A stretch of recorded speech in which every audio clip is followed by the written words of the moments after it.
नमस्कार दोस्तों, विद्यादीप में आपका स्वागत है। पिछली क्लास में हमने मौर्य वंश से पूर्व भारत पर हुए विदेशी आक्रमणों को विस्तार से समझा था। आज हम इस सीरीज में आगे बढ़ते हुए मौर्य साम्राज्य को विस्तार से जानेंगे। तो आज की हमारी चर्चा एक ऐसे महान साम्राज्य की कहानी है जिसने भारत को एक नया चेहरा दिया। हम ये देखेंगे कि आखिर इसकी नींव कैसे पड़ी, फिर इसके 3 सबसे बड़े शासकों यानी चंद्रगुप्त, बिंदुसार और अशोक के दौर से गुजरेंगे। हम अशोक के उस जबरदस्त बदलाव को भी समझेंगे जिसने इतिहास की धारा ही मोड़ दी। और हाँ, आखिर में ये भी देखेंगे कि इतना विशाल साम्राज्य चलता कैसे था, वहाँ का समाज और शासन कैसा था। तो चलिए बिना देर किए इस रोमांचक सफर पर निकलते हैं। तो भारत के पहले महान साम्राज्य का जन्म आखिर हुआ कैसे? इसकी कहानी शुरू होती है नंद वंश के आखिरी और बहुत ही घमंडी शासक धनानंद की हार से। सोचिए, एक तरफ था धनानंद का विशाल साम्राज्य और दूसरी तरफ एक साधारण सा नौजवान चंद्रगुप्त मौर्य। लेकिन उस नौजवान के साथ था एक असाधारण दिमाग, उसके गुरु और रणनीतिकार चाणक्य का। और इन दोनों ने मिलकर न सिर्फ धनानंद को हराया बल्कि मगध में एक ऐसे शक्तिशाली साम्राज्य की नींव रखी जिसने भारतीय उपमहाद्वीप का नक्शा और उसकी तकदीर दोनों हमेशा हमेशा के लिए बदल दिए। जरा एक नजर इस नक्शे पर डालिए। ये कोई छोटा मोटा राज्य नहीं बल्कि एक महासाम्राज्य था।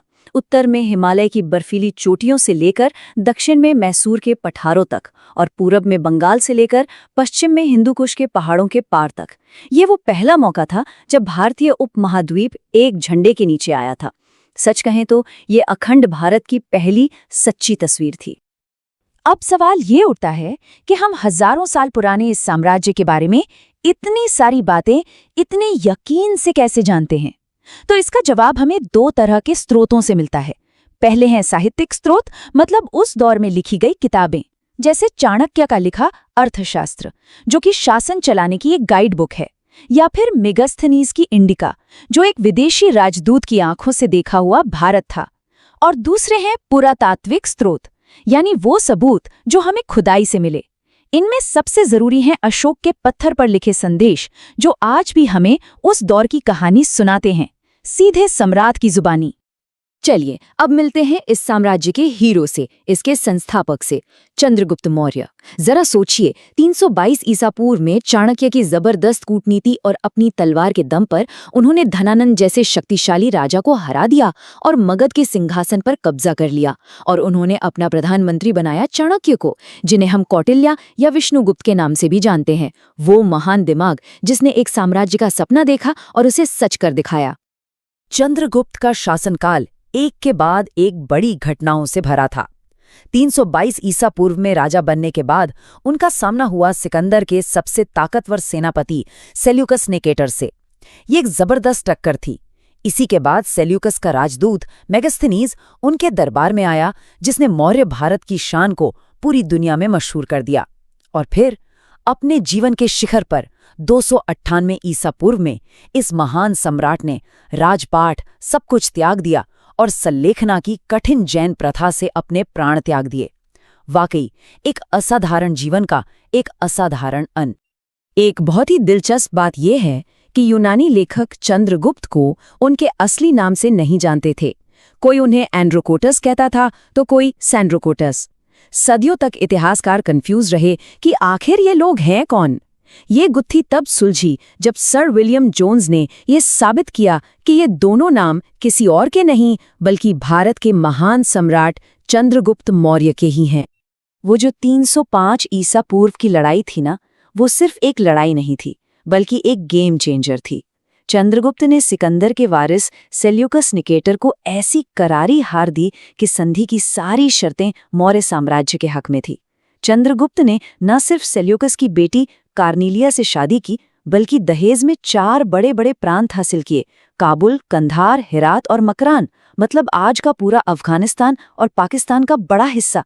सोचिए, एक ही संधि से साम्राज्य की सीमाएं कहां से कहां पहुंच गईं। और दोस्ती के नाते चंद्रगुप्त ने बदले में सेल्यूकस को 500 हाथी तोहफे में दिए। और इसी संधि का एक और नतीजा था जिसने हमें इतिहास का एक अनमोल खजाना दिया। सेल्यूकस ने अपने एक राजदूत मेगास्थनीज को चंद्रगुप्त के दरबार में भेजा। मेगास्थनीज ने पाटलिपुत्र में जो कुछ भी देखा, वहां का समाज, शासन, रीति रिवाज, सब कुछ अपनी एक किताब इंडिका में लिख डाला। बदकिस्मती से इंडिका की असली कॉपी तो अब मौजूद नहीं है, लेकिन उसके जो हिस्से दूसरे लेखकों की किताबों में मिलते हैं वो आज भी हमें मौर्यकालीन भारत की एक जीती जागती तस्वीर दिखाते हैं। एक विशाल साम्राज्य बनाने के बाद चंद्रगुप्त का झुकाव अपने जीवन के आखिरी दिनों में अध्यात्म की तरफ हो गया। वो जैन गुरु भद्रबाहु के ज्ञान से इतने ज्यादा प्रभावित हुए कि उन्होंने राजपाट छोड़कर जैन धर्म अपना लिया। सोचिए, जिस सिंहासन के लिए इतनी लड़ाइयां लड़ी उसे अपने बेटे को सौंप दिया और खुद भद्रबाहु के साथ कर्नाटक के श्रवणबेलगोला चले गए। और वहीं पर उन्होंने सल्लेखना की कठोर जैन प्रथा से अपने प्राण त्यागे, जिसमें इंसान धीरे धीरे खाना पीना छोड़ देता है। एक सम्राट का ऐसा अंत दुनिया के इतिहास में शायद ही कहीं और देखने को मिलता है। चंद्रगुप्त के बाद मगध की गद्दी पर बैठे उनके बेटे बिंदुसार, उनकी मां का नाम दुर्धरा था, जो मजे की बात है कि धनानंद की ही बेटी थीं। अब बिंदुसार के सामने एक बहुत बड़ी चुनौती थी, अपने महान पिता से विरासत में मिले इतने बड़े साम्राज्य को सिर्फ संभालना नहीं, बल्कि उसे दुश्मनों से सुरक्षित भी रखना था। और बिंदुसार ने ये काम बखूबी किया। उन्हें एक बहुत ही दमदार उपाधि मिली थी, अमित्रघात। संस्कृत में इसका मतलब होता है शत्रुओं का नाश करने वाला। ये सिर्फ एक नाम नहीं था, ये उनके शासन की गारंटी थी। ये बताता है कि उन्होंने अपने पिता के बनाए साम्राज्य को हर खतरे से बचाया और उसे मजबूती से संभाले रखा। बिंदुसार ने अपने पिता की तरह ही विदेशों से अच्छे रिश्ते बनाए रखे। सीरिया के राजा एंटियोकस ने अपना राजदूत डायमेकस उनके दरबार में भेजा था। इन दोनों राजाओं के बीच का एक किस्सा तो बहुत ही मशहूर है। बिंदुसार ने एंटियोकस को एक चिट्ठी लिखी और 3 चीजें मंगवाईं: मीठी यूनानी शराब, सूखे अंजीर और एक दार्शनिक। अब एंटियोकस ने शराब और अंजीर तो भिजवा दिए, पर साथ में एक बड़ा दिलचस्प जवाब भेजा। उन्होंने कहा कि यूनानी कानून के मुताबिक दार्शनिकों को बेचा या खरीदा नहीं जा सकता। ये छोटी सी बात दिखाती है कि उस दौर में भी ज्ञान का कितना सम्मान था। बिंदुसार के राज में दूर तक्षशिला में एक बड़ा विद्रोह हो गया। उनके बड़े बेटे सुशीम, जो वहां के गवर्नर थे, वो इस विद्रोह को काबू नहीं कर पाए। तब बिंदुसार ने अपने दूसरे बेटे अशोक को भेजा, जो उस समय अवंती के गवर्नर थे। और अशोक ने वहां पहुंचकर विद्रोह को न सिर्फ दबाया, बल्कि इतनी बेरहमी से कुचला कि दोबारा किसी की हिम्मत नहीं हुई। ये पहली बार था जब दुनिया ने भावी सम्राट अशोक की ताकत की एक झलक देखी, एक ऐसी झलक जो आने वाले तूफान का संकेत दे रही थी। और अब हम आते हैं मौर्य वंश के सबसे महान और सबसे प्रसिद्ध शासक पर, जिनका नाम इतिहास में हमेशा के लिए अमर हो गया, अशोक। उनका जन्म पाटलिपुत्र में हुआ था। बौद्ध ग्रंथों में तो एक चौंकाने वाली बात कही जाती है कि अशोक ने गद्दी पाने के लिए अपने 99 भाइयों की हत्या कर दी थी। अब इस बात में कितनी सच्चाई है ये कहना मुश्किल है, लेकिन ये तय है कि 269 ईसा पूर्व में उनका राज्याभिषेक हुआ और यहीं से इतिहास का एक ऐसा अध्याय शुरू हुआ जो खून खराबे से शुरू होकर शांति और अहिंसा पर खत्म हुआ। अशोक की जिंदगी और मौर्य साम्राज्य की कहानी को बदलने वाली सबसे बड़ी घटना घटी उनके राजा बनने के ठीक 8 साल बाद, यानी 261 ईसा पूर्व में। ये था कलिंग का युद्ध। कलिंग यानी आज का उड़ीसा उस समय एक बहुत ताकतवर राज्य था और उसने मौर्य साम्राज्य के आगे झुकने से साफ मना कर दिया था। अपनी ताकत के नशे में चूर अशोक को ये बात बर्दाश्त नहीं हुई और उन्होंने कलिंग को जीतने के लिए अपनी पूरी सेना के साथ उस पर हमला कर दिया। ये युद्ध इतिहास के सबसे खूनी युद्धों में से एक साबित हुआ। अनुमान है कि इस लड़ाई में 1 लाख से भी ज्यादा लोग मारे गए थे और उससे भी कहीं ज्यादा लोग घायल या बेघर हो गए। जब युद्ध खत्म हुआ और अशोक ने जीत के बाद युद्ध के मैदान का हाल देखा, चारों तरफ लाशों के ढेर, खून की नदियां और रोते बिलखते लोग, तो विजेता अशोक का दिल दहल गया। कलिंग की वो जीत असल में अशोक की सबसे बड़ी हार थी। उस भीषण नरसंहार ने चंड अशोक यानी क्रूर अशोक को हमेशा के लिए बदल कर रख दिया। उन्होंने युद्ध की नीति, जिसे भेरी घोष कहते हैं, उसे हमेशा हमेशा के लिए छोड़ दिया और उसकी जगह अपनाई शांति और नैतिकता की नीति, जिसे धम्म घोष कहा गया।